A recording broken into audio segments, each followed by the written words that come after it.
think about it. What if you would build a Shopify store, optimize it for a few weeks or months, get some sales, and then at some point literally sell it for thousands, 10,000s, or even 100,000s of dollars. Now, recently I sat down with a friend who is flipping online shops on a regular basis. So he buys them, he optimizes them, polishes them, and then later on, after 1, 2, 3, 4 months, he then sells them with a really, really big profit. So we sat down for like 30 minutes and he shared all kind of insights on what he is looking at when he's buying a store. So some of these things may be familiar, but there are some that I think are really, really important. And if you actually want to build stores and then resell them later on instead of having them forever, this is really something where you should listen to. So stick with me. I'm sharing a few insights on how you can really get your store to the point where people are paying ridiculous amounts of money to buy them from you. So I hope that you will learn a lot in this video. Alright, so the first thing that you should keep in mind when you build a store that you want to sell later on is that you have to put focus on conversion rates rather than marketing or ad campaigns. So think about it. If people want to buy a store from you, they won't look at your marketing campaigns and say, wow, these guys made like 10,000s with this one Facebook ad or Instagram or AdWords campaign. They care more about what the store is actually doing. So since they buy the store and not really your marketing campaigns, if you really tweak it and optimize it to a point where it gets a solid 2, 3, 4, 5, 6% conversion rate on a regular basis, this is something that is really, really interesting for people who buy stores. So if you know upfront that you want to build a store or optimize a store just for the sake of selling it later on, put more effort into your store and less effort in your marketing and in your acquisition. So what you could basically do is you run campaigns so that you get some sales, but you focus your work on the site. So you always get some new traffic in order to test your site and to optimize it, but you always really put your focus on optimizing conversion rates and, you know, getting people sign up to newsletters or whatever. And this is already the second point. If you want to build a store that's really worth tens of thousands of dollars, you need to build an audience in your email list. So what do I mean with that? Well, it's pretty simple. If people buy a store, they're looking for all kind of assets. And as a dropshipping store, you don't have too many assets because normally you don't really have a brand, at least in many, many cases. Obviously, you don't have any inventory or other physical things that are of value to the buyer. But if you have an email list, let's say of 5,000, 10,000 or more people, this is something where potential buyers say, this is actually useful because we can email these people and sell more products later on. So especially if you build a connection to these people, so if you build an email list of people that are actually engaging, that are buying products now and then, when you send them an email and all these kind of things, if you build an engaging email list of many, many people, this is something that really and drastically increases the potential sales price. So like I said, I sat down with this guy and he said that if a store has like 5,000 email subscribers, he literally pays thousands and thousands of dollars more for this particular store. So whenever you can, capture emails, use tools like Privy to use exit intent coupons, give people reasons to subscribe, like giving them discounts or giving them, I don't know, a free ebook or some information on a product or whatever. But capture email addresses, because even though you might not convert these people immediately, you will be able to sell your store at a much higher price later on, or of course use these emails to sell your own products with the store. Another tip that is related to following and followers is building social media presences. So many people kind of neglect that. I know many stores that have literally tens or hundreds of thousands in sales but have very small social media pages. This is something where potential buyers really have a look on.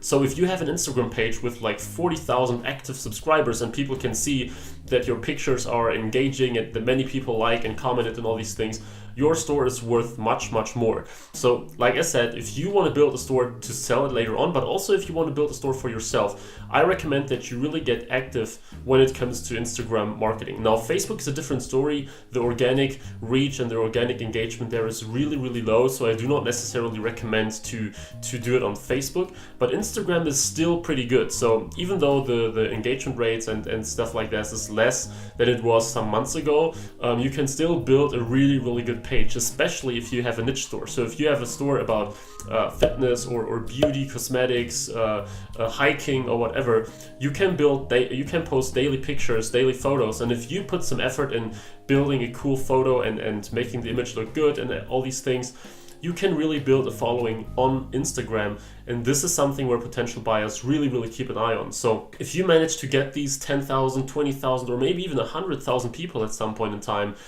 this is a huge asset for your business. But again, only if these people are also somewhat engaging. So don't go ahead now and buy like 30,000 likes for your Instagram page just so that it looks better. But actually, like I said, do daily posts, maybe also comment on other people's posts in your niche so that they may go back and follow you. Spend some money here and there on some advertising campaigns for your products, but also for your page as a whole. And like I said as well, of course, this works better if you have a niche site, a niche store, because then people who like your page may also be interested in all your products, and very few people are going to like a general store that just has some offers here and there. So a general store is much harder to brand, and also much harder to build a good social media following around. And another tip here is, like I said, conversion rates are very important, but also average order value and customer lifetime value.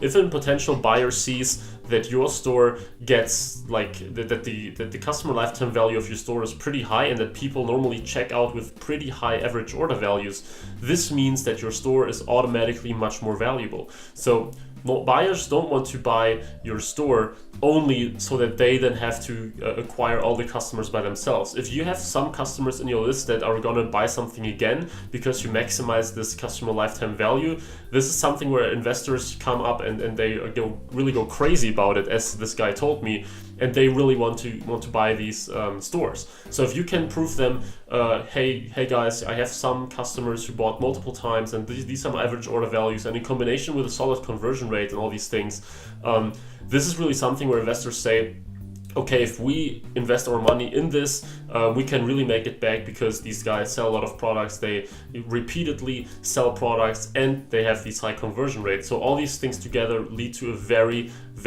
high sales price to your store, potentially. Now, there are of course some other points, like normally if your store is well branded, or if you have a very good design that fits your niche or whatever industry you're in, this is generally something where people are more likely to buy, not only because of these stores typically convert better, but also because of the perceived value. If there is a potential buyer coming to your store and he's thinking like, should I probably invest $10,000 into the store and buy it? But then they see that your store looks super simple, probably a little pushy, salesy, scammy, or whatever. Even though your store might be working and some buyers might still get it, there are always those who see your store and on first sight they decide that they don't want to buy this. So the perceived image of your store is really important if you plan to sell it.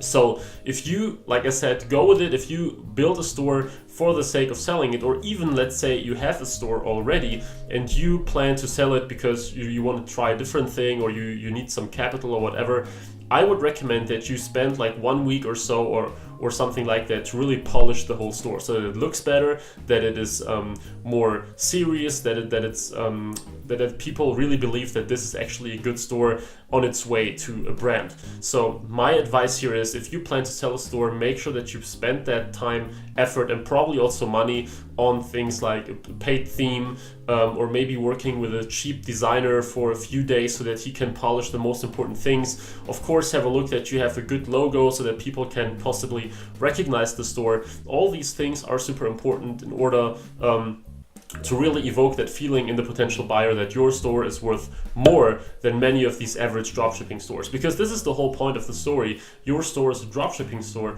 and dropshipping stores in general have less value to a potential buyer than a real brand or a stock-based store, because normally you don't have that much value you don't have too many assets in this particular store, because normally your store is only worth the current ad campaigns that you're running. But if you stick to these few tips that I gave you in this video, you will be able to get this higher value and to get a better price, and like I said, potentially even sell it for tens of thousands of dollars if you do everything correctly, because people are always looking for stores that are working, that look good, that have a following, that made some sales. And then it's not that important anymore that you are dropshipping if all the other things here make sense. So guys, if you like this video, if you think this was helpful, please leave a like, and also please subscribe to this channel for more e-commerce info on marketing, but also dropshipping in general, e-commerce stuff like this one. If you have any questions about it, if you want to sell your store, if you know anyone who sold a store before, or if you just want to get like probably an evaluation, just post it in the comments, leave a question if you have one, and I'm sure that I will be able to help you in the next video as well. So like I said guys, please leave a like and please subscribe, and I will see you in the next video. Bye bye.